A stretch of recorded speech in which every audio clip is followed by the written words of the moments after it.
Okay, we are live. It's now a joke that that's how I start out all of my things. Everybody, thank you so much for joining us. I'm super excited. We do have a last minute substitute, but I'm actually very excited to say that Stephen, we talked about how to say his name, Bonacorsi, Corsi. right, Yep. is going to be joining us. Let me start by saying, of course, I'm Vivian Juder Frankel. I'm from Pharma Salon, and we do podcasts and conferences and all other sorts of content for the compounding pharmacy industry. Anyway, Stephen, I'm going to let you introduce yourself, and then we'll get Sure. into the topic on Lean Six Sigma. Thanks. Hey, everybody. So my name's Steve Bonacorsi. I'm one of the original master black belts in process improvement. Been around doing Fortune 500, Fortune 1000 size deployments for years, for about 30 years now. So I started out with the Six Sigma side, did that for about 5 years, then I was part of the team that first integrated Lean to Six Sigma with Michael George, with the George Group, rolled it out across the federal government, rolled it out to pharma for the first time with Eli Lilly. Although we dabbled with pharma, with Pfizer and a few other accounts back in the early days.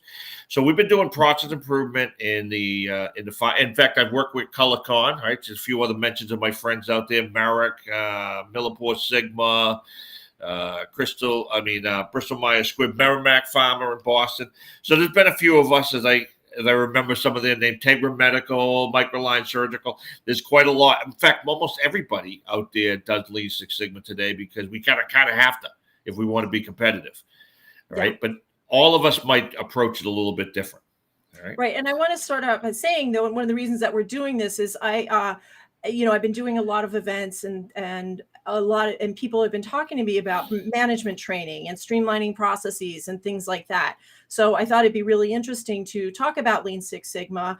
Some people did mention it specifically, but I think we're in a place where, and I don't know how prevalent this is in other industries but they talk about, how managers get promoted, but they don't necessarily get leadership training. It's like, if you're good at your job, then you get to go up the ladder, but it doesn't necessarily mean you're qualified to go up the ladder. So a lot of people are like, I would just love some more management training. And I think it's really interesting, something that you said earlier, which is also, talking to your leadership about justifying results.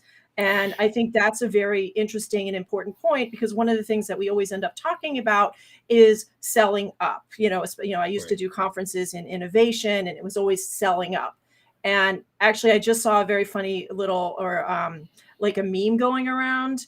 And actually, I don't know when it was going around, but it was like budget for quality, and it had 2 pennies in a jar, and then budget for quality after the inspector comes and the jar was full. Yeah. So I think it's really good that this also talks a little bit about being able to justify results. But why don't we start a little bit with you giving us a very brief overview about what Lean Six Sigma is? Look, Lean Six Sigma has a few other names out there, right? Whether you call it Lean Manufacturing, Six Sigma, Operational Excellence, Continuous Improvement, it's a few other names, PECs. So the key is that we're talking about making our processes and making our work either better, means quality, faster, speed, or cost cheaper. And that's because customers always want our products and services to be better, faster, cheaper.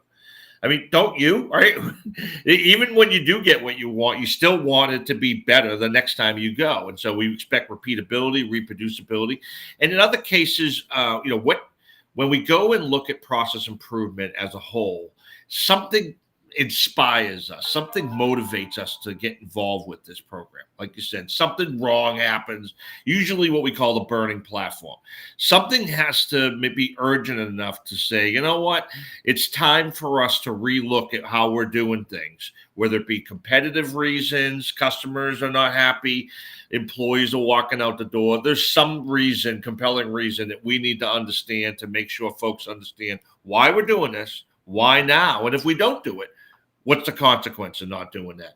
So Lean Six Sigma is about really a methodology that's around building leadership and getting it so that we're actually customer focused, data driven, and making the right decisions repeatedly. It should not be a flavor of the month, one type of thing. It needs to be built into a habit of how we do process improvement every single day. So when you mention leadership and the management, you're right. I mean, a lot of folks are starting out, you're really good at your job, you're an individual contributor, you get things done, so you move up the ladder. That happens. But when you do this, what happens is folks need a win, right? You're in a new role, you need to win. Leaders like to win. Who doesn't like to win?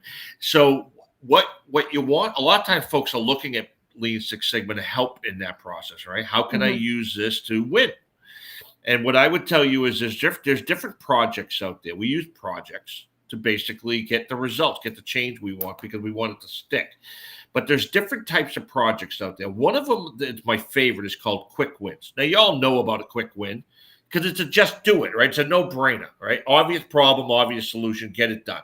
Typically, it has 6 requirements. You got a known problem, an obvious solution, a low or no cost, usually no cost, meaning we don't have to get financial approval to do this thing. It's got a low risk, which means we don't need to go in, rewrite, and get regulatory requirement changes. It's like cleaning out your junk drawer. Low risk. Mhm. Nobody's going to complain about that change taking place. Or I'd like to say it's reversible. If someone does complain, great, go back to the way it was before. And then you should have stakeholder buy-in, meaning when you do roll this out, you've socialized it, right? You got people aware of the change. But it also should be quick, which means it's usually less than 2 weeks. Now, in Mhm. America and Europe, we usually means we're going to do something in 2 weeks. In Asia, they might do a quick win every single day. Quick Oh, win might really? take 10 minutes. Yeah, it's quick, it's easy. So it's important that we do stuff, and it's not financial dollar. No, nowhere did I say it had to have like a dollar impact. And I know that's important, but what you need to do is show that you can get an improvement done and you get in this habit. And so I call it win the day. Every day I meet with my team for 15 minutes. I ask, what'd you get done yesterday? Done only. What are you going to get done today? And what issues and barriers do you have? Then my job for the rest of the day is remove the issues and barriers that's preventing them to win the day. If everybody wins the day, just write it up. Now you got quick wins. Celebrate, recognize, let people feel good about what they just did. That's how you build a process improvement culture. That's how you build a program where folks are interested in getting involved because they can feel that you recognize them for the small improvements that are in their control. And Mhm. leadership love it as well. All right, so that's what Lean Six Sigma is in a simple way. Excellent. I feel like that answers our first question, which is what is the most important thing that leaders should know? So it Yeah. sounds like the most important things leaders should know is how to build a culture of process improvement and do that on a daily with the quick wins. Right, right. And Correct? it's something that we do together, right? You don't do Lean Six Sigma to the folks, all right? Lean's more of a pull process, right? So we want to know where the pain is, and then when that's important enough, we would go to those areas. I mean, you're always prioritizing because you've got limited resources, whether it be budget, number of people, something. So you've got to Mhm. prioritize all the time. But we want Right. to go to those areas that's going to have the biggest bang for the buck, have the greatest impact to the customer. So you got to put some work into doing that. But at the same time, the folks know where the problems are. So creating an environment that allows everybody to basically get involved and participate, that's how you do process improvement. It's kind of It getting should not everybody. turn into just experts, right? We're the only ones that do it. We do not want to do this to you. We want to do it with you. Okay. Got it. So then what are the top things to do and not to do? Well, I'll tell you, there's always going to be differences as far as what the priority and urgencies are in any company. But if you look at what the KPIs, what the key performance indicators or OKRs, how leadership is measuring your process today, and in other words, I would say whatever you do should align to that. And Mhm. that way you're able to come back to leadership and say, when you set those kinds of goals, we're the execution team. We're the ones that's going to help you achieve those results. So looking at the quick wins that are out there or the green belt or black belt project you want to do, aligning them to known strategic initiatives helps the leaderships realize, hey, this is actually important to me. And when it is important to them, they tend to get involved, remove barriers, and make you more successful in the execution of your projects as it is. Okay, great. We have a Yeah. question. Is there a book on process improvement you'd suggest? Oh, there's tons of them out there, but I think the most one. I mean, if you want to read some of the really thick ones to tell you about the tools, those are great if you have insomnia. All right, but if you really want to learn Lean Six Sigma, first of all, you don't learn it in a book. Okay, you learn it from going out and doing it. All right, it's like reading a book on how to ride a bike or how to swim. You'll learn the fundamentals, but to get in there, you got to get in the water and play around in that. So there are some good books, but mostly like on leadership books, books that tell you, for example, I have one I'm reading right now called Lean IT because I'm doing a lot of stuff in IT. So you guys are in the pharma space. There's some from Mark Graben on Lean Six Sigma and healthcare that I think are really awesome. But you want to find stuff you can relate to, give you some ideas that you can immediately apply in your environment. And there's a ton of them out there. But most of the time, you want to talk to the folks who are doing this in your pharmaceutical companies already. There's a few out there on healthcare and pharma already. Some of them boring. I don't have one off the top of my head that's like really interesting. Most of them are going to be a little technical. And so my advice is look at some of the videos that are out there. They're really helpful. Gemba Academy has some really good ones, including in pharma space. Okay, great. What would you do differently? I'm sure you've seen a bunch of things and you've started a lot of programs. What are some that you like maybe tell us a story about something that you did or you saw and how, what you think should have been done differently or could have been done differently? Well, when we look at the deployment, you heard me mention earlier, green belt, black belt, these are skill levels, right? Folks go and get trained to get certified so that they can demonstrate that they've achieved a certain level of skill, knowledge to go and apply process improvement. And I think when we did it that way, we created a group of experts, right? And so they're the ones that do the improvement. What about the 95% of everybody else? The other thing I think that was a kind of a problem is we taught a lot of folks like a lot of statistics and a lot of tools. And in reality, and by the way, I'm a master black belt. I do statistics. I could analyze stuff to death. But in reality, that's not where the root cause is. You find that when you go to the Gemba, when you go to the place where the process, Gemba means a Japanese word, go where the work is occurring. Walk the process. If you're in a manufacturing plant, walk the process. If you're in a transactional environment, be the thing, be the transaction. Go through the same process in the service company, in the service process that you make the customer go through. Experience it. Be on the ground with them. The solutions are there, okay? Don't try to boil the ocean. Go out there and be and experience it. Live with it. Write it down. Pick the easy stuff first. Go through an iteration. And then if you need more advanced tools, you can learn them when you need them. So the lessons learned are don't try to learn everything and all the tools so you can be the expert. Start with something, even if it's small, get a win, learn, grow as you grow naturally, not by, reading a lot of books and trying to take a lot of courses. Go learn by doing. So give us an example. Let's say, and it's funny that you said that because when I was reading about, this, trying to get prepared, there were a lot of statistics and a lot of numbers. And I'm just, you just say numbers to me and it goes, blah, blah, blah. Sure. And I did do the walkthroughs and things like that, which is something that consistently comes up when we're talking about audits. So can you give us an example of sometimes it's very hard to see what a problem is because you're so enmeshed in it. So how do you look at something in a different way when you're doing a walkthrough? Well, I'll give you an example. Can streamline your processes. Right. And it's not, when I say do a walkthrough, it's not necessarily just walking down the process and seeing what's going on. It's leadership, right? You're going in and talking to the folks. They work this machine, they work this process, this lab every single day. And so they know. It's just, are we listening to them? So, like, for example, I had this essay lab I was working with in pharma. I'll leave the name of the pharma company off, but, they process a certain number of research every day. Machine comes down, it does 8 molecules, looks at it, analyzes it, and creates a report. All right. And, and that compounds an R&D process to create, eventually the drugs that get selected through the, in the drug making process. Well, I was curious, why 8? Why? It just sounded like an odd number. Like, why 8 drops? And I don't know, that's the way it always has been. I'm like, let me see the book for the machine. No one's ever read the book, so we had to find a manual to try to answer the question, why 8? Well, it turns out you can do 15, 16, you could do 32, you can do 256. And it all came down to some kind of different head on the machine. And I was like, well, where are these different accessories? And one of the guy opens up his drawer. And he said, well, are these what you're talking about? I'm like, yeah, they look like shower heads. And I'm like, wow, like So you do 8 every single day, and that's how many molecules you process once a week. And they're like, yeah. And I said, huh, interesting. But we just didn't know how to install them. So the machine was down at the moment. So I actually opened up the doors. I looked inside. I reached in. I unscrewed like a light bulb, the head, and screwed in the new one, because that's what the book just said. Surprisingly, we could do now 256 molecules in one run now instead of 8. Well, wow.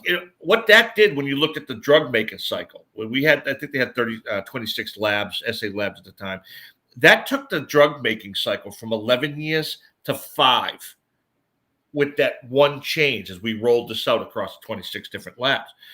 All right. Now we move the problem to the next group, right? Because now we're producing more data. So you got to follow the supply chain up, upstream and downstream to tackle where the next tack time, where the next largest task is in the process. But by eliminating waste, by asking questions why, by seeing it, talking to the folks, doing experiments like that allow you to challenge the current state. That's how you find these quick wins. That's how you get folks involved. Now, when I did that, I gave all the rewards and recognition to the team that was with me in the room. I didn't take none of that. Okay. Yeah. And they deserved it because they actually found the book, found the parts, and they were with me to test it and, and verify that this was the right way to do it, et cetera. So, we didn't just do this without safety and precaution, but they had to do all the work of documenting this afterwards. But that's a real solution that was done that made a real impact at the end of the day to the pharmaceutical market. All right. Do you have a story like that for a customer-facing organization? Oh yeah, yeah. I mean, because a lot of us are pharmacies, and they don't have such a big scale. So how do you streamline? And then, of course, the other issue is that so many pharmacists right now everybody's just so overworked and overwhelmed. And sure. So, well, when you're dealing with, and I mean, that was an R&D environment. When you're dealing with a transaction, oftentimes the customer is the same person who's the supplier. Same thing in a service, right? The person who's the customer, you go through a process, they're the one receiving the output in the process. So, and they're standing in front of you, right? So you've got a different type of environment. So what you, first of all, what I'd say is you learn from being the customers, walk their shoes. All right. We have an acronym in Lean called downtime, like, for example, defects is, downtime, waiting. Right. Certain processes, you're going to have certain types of waste more often. Well, no one likes waiting, but why are we waiting? Right. So when you look at something like a process map, where we're trying to understand what about the time between the steps? Let's not forget about that, because that's where the waiting is. How do we eliminate the waiting? How do we make it so that we can flow from one unit to another? When I go and be a customer and I'm asked for the same question 5 different times, that's an opportunity to optimize the process, folks, right? So we'll learn from when oftentimes I'll go and talk to the employees. I also want to talk to the employees that left. Like, why'd you leave? So I'll go out and find out the information about what's really going on out there from the folks that are there and the ones that are so mad they already quit. All right. When I look at a customer, I look at customers as 2 different ways. We have customers that are good. We have customers that are bad.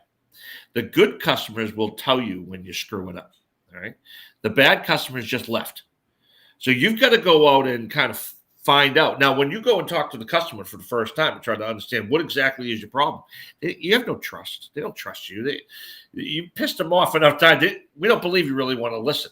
So when you really do need to listen to them, okay, ask questions, not try to explain away the bad experience. Thank them and listen for more. They will unload on you. All right. Now you have to figure out, how do I prioritize these things so I can start peeling this onion? I can't fix every problem all at once, but you want to get to the source of the problem. All right. And so we can fix it. For example, in the manufacturing environment, you're going to get requirements coming into the customer initially. We already know that requirements are going to change.